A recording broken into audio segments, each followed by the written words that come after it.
Hi friends, నేను సరే మీరు చూస్తున్నారు టెక్ రిపోర్ట్ ఛానల్. ఫ్రెండ్స్, ఈ రోజు ఈ వీడియోలో వచ్చేసి మనకి ఏదైతే రియల్మీ స్మార్ట్ టీవీ లాంచ్ చేసింది కదా లేటెస్ట్గా మనం చూసినట్లయితే, సో ఆ రియల్మీ స్మార్ట్ టీవీని ఏదైతే ఎంఐ టీవీ 4A Pro ఉందో దాంతో అయితే కంపేర్ చేద్దాం అనమాట. బేసిక్గా ఎందుకంటే అక్కడ మనం చూసినట్లయితే మనకి రెండు కూడా సేమ్ ప్రైస్ పాయింట్లో వస్తున్నాయి, సిమిలర్ స్పెసిఫికేషన్స్ ఉంటాయన్నమాట. ఆల్మోస్ట్ ఆల్ మనకి లిటిల్ బిట్ చిన్న మైనర్ డిఫరెన్సెస్ అయితే ఉంటాయన్నమాట.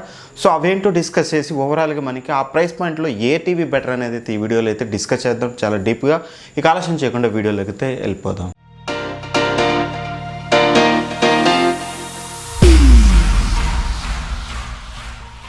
ఫ్రెండ్స్, ఇక ముందుగా ఫస్ట్ ఆఫ్ ఆల్ మన డిజైన్ విషయానికి వచ్చినట్లయితే రెండు టీవీలు మీరు చూసినట్లయితే ఏదైతే రియల్మీ టీవీ ఉందో రియల్మీ స్మార్ట్ టీవీ అనేది ఎడ్జెస్ కనుక మీరు చూసినట్లయితే చాలా స్లిమ్ ఎడ్జెస్తో వస్తుందన్నమాట. సో టీవీ థిక్నెస్ పక్కన పెట్టినట్లయితే మీకు ఏదైతే ఎడ్జెస్ ఉంటాయో ఎడ్జెస్ అనేది కంపేర్ టు మీకు ఎంఐ టీవీ ఇక్కడ మీకు ఎడ్జెస్ అనేవి చాలా స్లిమ్గా ఉంటాయి. అదే మీరు ఎంఐ టీవీలో కూడా మీకు కొంచెం స్లిమ్గానే ఉంటుంది. Compare to MI TV Realme smart టీవీలో మీకు ఇంకొంచెం స్లిమ్గా అయితే ఉంటుంది అన్నమాట. సో ఎక్కువ డిస్టెన్స్ను చూస్తే మీకు ఇంకా బెజర్లెస్ ఎక్స్పీరియన్స్ అయితే వస్తుందన్నమాట. ఇక రైట్ టెక్స్ట్ మనం చూసినట్లయితే డిస్ప్లే మెయిన్ కదా మనకి టీవీలో. డిస్ప్లే చూసుకున్నట్లయితే రెండు కూడా మనకి 43 ఇంచెస్ చూసుకున్నట్లయితే మనకి రెండు కూడా మనకి ఫుల్ హెచ్డీ డిస్ప్లేతో వస్తున్నాయన్నమాట. ఇక రెండు కూడా మనకి కాకపోతే ఏదైతే రియల్మీ టీవీ ఉందో రియల్మీ టీవీ అనేది ఫుల్ హెచ్డీలో కూడా మనకి HDR10 సపోర్ట్తో వస్తుందన్నమాట. సో బేసిక్గా నేటివ్గా మన ఏ టీవీ చూసినా సరే మనకి HDR10 సపోర్ట్ ఉందంటే ఖచ్చితంగా ఆ టీవీ మినిమం అల్ట్రా హెచ్డీ అయితే ఉంటుంది కదా. సో మినిమం అంటే మనకి 4K టీవీలోనే మనం బేసిక్గా మనం HDR10 సపోర్ట్ అయితే చూస్తుంటాం. కాకపోతే ఇక్కడ మనకి రియల్మీ టీవీలో చూసినట్లయితే ఇక్కడ మీకు ఫుల్ హెచ్డీలో కూడా HDR10 సపోర్ట్ అయితే ఉంటుందన్నమాట. సో అదొక మంచి విషయం అని చెప్పుకోవాలి. డిస్ప్లేలో ఓవరాల్గా చూసినట్లయితే రెండు కూడా మనకి ఫుల్ హెచ్డీ డిస్ప్లేతో వస్తున్నాయన్నమాట. సో బ్రైట్నెస్ నీడ్స్లో కూడా మనకి పెద్ద వేరియేషన్ చూసుకోవడానికి అయితే ఏమఉండదు. కాకపోతే మాత్రం స్లైట్ ఎడ్జ్ అయితే ఇక్కడ రియల్మీకి అయితే ఉందని అయితే చెప్పుకోవచ్చు అనమాట. రైట్ నెక్స్ట్ మనం ఆడియో చూసుకున్నట్లయితే ఆడియోలో కూడా మనకి రియల్మీ అనేది ఒక స్టెప్ ముందంజలో ఉందని చెప్పుకోవచ్చు అనమాట. ఎందుకంటే మనకి ఏదైతే స్పీకర్ సెటప్ చూసినట్లయితే ఇక్కడ మీకు క్వాడ్ స్పీకర్స్ వస్తాయన్నమాట. అంటే 4 స్పీకర్స్ ఉంటాయి. So stereo effect Dolby audio support అయితే ఉంటుందన్నమాట మీకు. సో కాకపోతే మీకు ఇక్కడ 24 వాట్స్ సపోర్ట్తో వస్తుందన్నమాట. సో 24 RMS వాట్స్ అనేది మీకు 24 వాట్ RMS వాట్స్ అయితే వస్తుందన్నమాట. సో మీకు బెటర్ సౌండ్ అనేది మీకు రియల్మీ టీవీలో అయితే చూడొచ్చు అన్నమాట. అట్లీస్ట్ ఆన్ స్పెక్స్ షీట్ మనం చూసినట్లయితే సో రియలిస్టిక్గా మనం అయితే ఏం కంపేర్ చేయలేదు కాబట్టి సో మరీ డీప్గా అయితే మాట్లాడవద్దు. సో మనం యాజ్ ఆన్ స్పెక్స్ని బేస్ చేసుకుని మాట్లాడినట్లయితే మాత్రం మీకు ఎంఐ టీవీలో చూసినట్లయితే 2 స్పీకర్ కాంబినేషన్స్తో వస్తుంది, 20 వాట్ అవుట్పుట్తో వస్తుంది అనమాట. అదే రియల్మీ టీవీ చూసినట్లయితే మీకు 4 స్పీకర్స్ ఉంటాయి, మీకు 24 వాట్ అవుట్పుట్తో అయితే వస్తుందన్నమాట. సో ఆన్ షీట్ అయితే ఖచ్చితంగా మీకు రియల్మీ టీవీలో కొంచెం బెటర్ సౌండ్ ప్రొడ్యూస్ చేసే ఛాన్సెస్ అయితే ఉన్నాయని చెప్పుకోవచ్చు అనమాట. కనెక్టివిటీ విషయానికి వచ్చినట్లయితే మనకి ఇక్కడ రెండిట్లో కూడా సిమిలర్ కనెక్టివిటీ అయితే ఉంటుందన్నమాట. సో రెండిట్లో కూడా మీకు 3 HDMI పోర్ట్స్ అయితే ఉంటాయి, 2 USB పోర్ట్స్ ఉంటాయి, ల్యాన్ పోర్ట్ ఉంటుంది, మీకు SPDI పోర్ట్ ఉంటుంది, AV పోర్ట్ ఉంటుంది, అలానే మీరు చూసినట్లయితే RF పోర్ట్ కూడా ఉంటుందన్నమాట.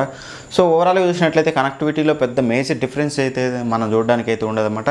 సో ఏదైతే బ్లూటూత్ ఉందో బ్లూటూత్ చూసినట్లయితే మీకు ఏదైతే రియల్మీ టీవీలో బ్లూటూత్ 5.0తో రన్ అవుతుంది, అదే మీకు ఎంఐ టీవీలో చూసినట్లయితే మీకు బ్లూటూత్ 4.2తో అయితే రన్ అవుతుంది. ఇక వైఫై విషయానికి వచ్చినట్లయితే వైఫై రెండిట్లో కూడా మీకు మ్యాక్సిమం వచ్చేసి 2.4 GHz అయితే సపోర్ట్ చేస్తుందన్నమాట. రెండిట్లో కూడా మీకు ఇక్కడ ఎక్కడ కూడా 5 GHz సపోర్ట్ అయితే ఉండదు అని చెప్పుకోవాలి. ఇక నెక్స్ట్ ఇంటర్నల్స్ చూసుకున్నట్లయితే ఇంటర్నల్స్ అయితే రెండిట్లో కూడా మీకు 1 GB ర్యామ్తో వస్తాయి, రెండు టీవీలు కూడా మీకు 8 GB ఇంటర్నల్ స్టోరేజ్తో వస్తుందన్నమాట. సో అక్కడ మీరు ఎక్కడ కూడా డిఫరెన్స్ చూడడానికి అయితే ఉండదు. సో రెండు టీవీస్ కూడా మీకు A53 చిప్ మీదే వస్తాయన్నమాట. సో A53 కోర్ చిప్ మీద అయితే వస్తాయన్నమాట. కాకపోతే బ్రాండ్స్ అనేది డిఫరెంట్ అనమాట. సో ఇక్కడ చూసినట్లయితే ఎంఐ టీవీ చూసినట్లయితే మీకు యామ్లాజిక్ చిప్ సెట్ అయితే వాడుతుందన్నమాట. అదే మీకు రియల్మీ టీవీ చూసినట్లయితే మీకు ఇక్కడ ఫస్ట్ మీడియాటెక్ చిప్ సెట్ని అయితే యూస్ చేస్తూ ఉందన్నమాట. సో అంతే పెద్ద డిఫరెన్స్ అయితే ఉండదు, కాకపోతే బ్రాండ్స్ అయితే సమ్వాట్ డిఫరెంట్ అయితే ఉంటాయన్నమాట. ఇక సాఫ్ట్వేర్ విషయానికి వచ్చినట్లయితే మీకు ఏదైతే రియల్మీ టీవీ ఉందో రియల్మీ టీవీ వచ్చేసి మీకు Android 10 అంటే స్టాక్ ఆండ్రాయిడ్ మీద రన్ అవుతుందన్నమాట. సో 9 Android 10 అయితే కాదనమాట, Android 9 మీద రన్ అవుతుంది. మీకు స్టాక్ ఆండ్రాయిడ్ అట్మాస్ఫియర్ ఉంటుందన్నమాట. అంటే మీకు ఏదైతే స్టాక్ ఆండ్రాయిడ్తో వచ్చే టీవీస్ ఏవైతే ఉంటాయో సేమ్ స్టాక్ ఆండ్రాయిడ్ అయితే వస్తుందన్నమాట. సో ఎటువంటి మీకు కస్టమ్ UI అయితే చూడడానికి అయితే ఉండదన్నమాట. అదే వేరే మన ఎంఐ టీవీలో చూసినట్లయితే మీకు అక్కడ ప్యాచ్వాల్ వస్తుంది కదా. సో ఎంఐ టీవీలో పాపులర్ వచ్చేసి ప్యాచ్వాల్ అనమాట. సో ప్యాచ్వాల్ అంటే అది వాళ్ళ యొక్క కస్టమ్ UI అనమాట. సో వాళ్ళ కస్టమ్ UI చూసినట్లయితే ప్యాచ్వాల్ అనేది చాలా బెనిఫిట్ అని చెప్పుకోవచ్చు ఇక్కడ. ఎందుకంటే ఏదైతే OTT ప్లాట్ఫామ్లో అన్నింటిలో కూడా మీకు ఫ్రీ కంటెంట్ ఏదైతే ఉంటుందో అన్నింటిని ఒక దగ్గర చేర్చి మీకు ఇక్కడ చూపిస్తుంది అనమాట. సో మీరు బేసిక్గా ఒక యాప్లోకి వెళ్ళి ఇక్కడ ఏది ఫ్రీ కంటెంట్ ఏది ప్రీమియం కంటెంట్ అనేది చూసుకోకుండా డైరెక్ట్గా మీరు ప్యాచ్వాల్ మీద చాలా డైరెక్ట్గా అయితే చూడవచ్చు. ఇక రిమోట్ విషయానికి వచ్చినట్లయితే కొంచెం రిమోట్ విషయానికి వచ్చినట్లయితే రియల్మీ అనేది కొంచెం యూజర్ ఫ్రెండ్లీగా ఉంటుందన్నమాట. మ్యూట్ బటన్ ఉంటుంది, అలానే మీకు డైరెక్ట్గా సోర్స్ బటన్ ఉంటుందన్నమాట. సో చాలా యూజర్ ఫ్రెండ్లీగా ఉంటుంది. 2 రిమోట్స్ కూడా మీకు వాయిస్ అసిస్టెంట్ సపోర్ట్తో వస్తాయన్నమాట.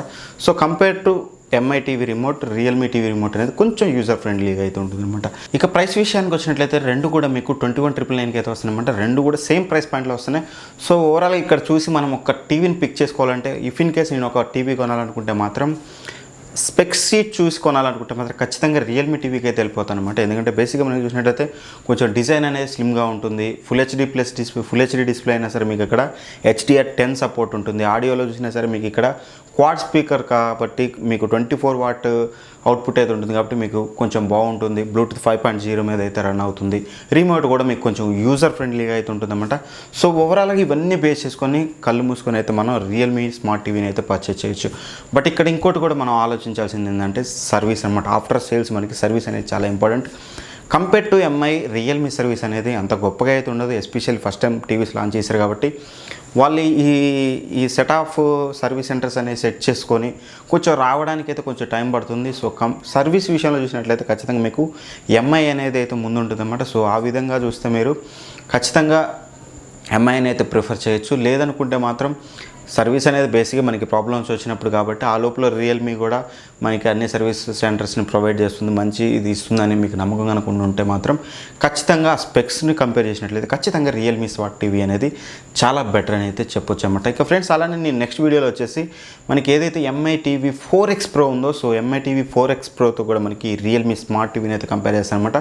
సో బేసిక్గా ఇక్కడ చూసినట్లయితే మనకి రియల్మీ స్మార్ట్ టీవీ అనేది కొంచెం ఒక స్టెప్ అహెడ్ ఉంది కాబట్టి మనకి కంపేర్ టు 4X Pro మనకి రియల్మీ టీవీ అనేది తగ్గుతుందా, కంపీట్ చేస్తుందా, అట్లీస్ట్ మనకి 4X Proకి కాంపిటీషన్ ఇస్తుందా ఇవ్వదా అనేది అయితే క్లియర్గా మీకు ఆ వీడియోలో అయితే ఎక్స్ప్లెయిన్ చేస్తానమాట. సో ఆ వీడియోస్ కనుక మీరు మిస్ అవ్వకుండా ఉండాలంటే మాత్రం ఖచ్చితంగా మన ఛానల్ని అయితే సబ్స్క్రైబ్ చేసుకుని పక్కన ఉన్న బెల్ ఐకాన్ అయితే ప్రెస్ చేయండి అనమాట. అలా చేసినట్లయితే నేను ఫ్యూచర్లో చేసే మ్యాక్సిమం వీడియోస్ అన్నీ కూడా మీకు నోటిఫికేషన్ ద్వారా అయితే మీ మొబైల్కి అయితే వస్తాయి కదా. సో ఖచ్చితంగా అయితే ఆ వీడియోని కూడా మిస్ అవ్వకుండా అయితే చూడండి. సో అక్కడ ప్రైస్ పాయింట్ చూసినట్లయితే అక్కడ మీకు ఎంఐ టీవీ అనేది 25,000కి వస్తుంది, ఇది మీకు 22,000కి వస్తుంది. బట్ 3,000 మీకు మాత్రం మీకు కొంచెం వర్తబుల్ పెట్టొచ్చు అని అయితే తెలుస్తుంది అన్నమాట. అక్కడ ఖచ్చితంగా మీకు క్లియర్గా తెలియాలంటే మాత్రం ఖచ్చితంగా ఆ వీడియోని అయితే చూడండి. ఫ్రెండ్స్కి ఈ వీడియో కనుక నచ్చినట్టయితే ఖచ్చితంగా లైక్ చేయండి. ఫ్రెండ్స్ అండ్ ఫ్యామిలీ మెంబర్స్కి అయితే షేర్ అయితే చేయండి అనమాట. Thank you for watching. By by. జై హింద్.